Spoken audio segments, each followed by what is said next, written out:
A French seam is another one that you would want to sew with your fabric pieces with the wrong sides together. So again, that's opposite what we normally do. Because this fabric does not have a right or a wrong side, it will just say that we sewed it with the wrong sides together. That means the right sides would be on the outside. So you'll start by taking your shears and just trimming the seam allowance in half.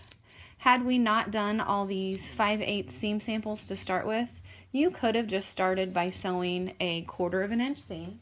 So if we do a project using a French seam, we would probably just go ahead and start out with wrong sides together and sew a 1/4 of an inch seam. It will save us a step. So the next thing we need to do is open the fabric up. We're going to open up that seam and press it. We'll just press it open.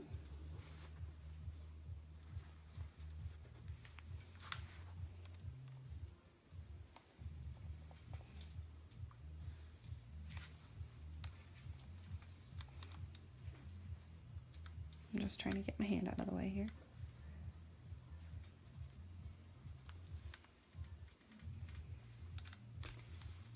So we press that seam all the way open, and then we will take the fabric and fold it in half. This would have our right sides facing up. So now the seam is hidden on the inside, and the stitch that's the original seam is running right along the edge. Press it again.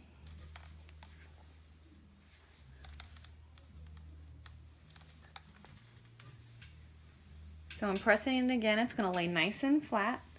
And now we're going to go back over to the machine, and we're going to do a 3/8 of an inch seam allowance that runs right across here. And then you would have all of your edges enclosed, so no raw edges. It's called a French seam.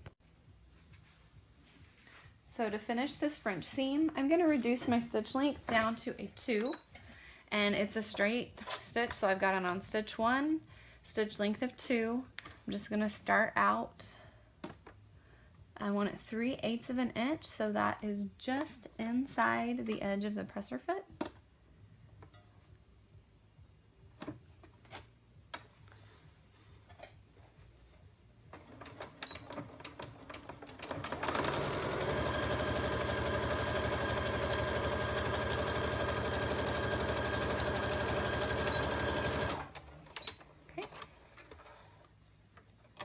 And this is a French seam, so on the outside it's finished, and on the inside, actually this would be on the inside, this would be on the outside. So it's finished on the outside and it's finished on the inside, no raw edges.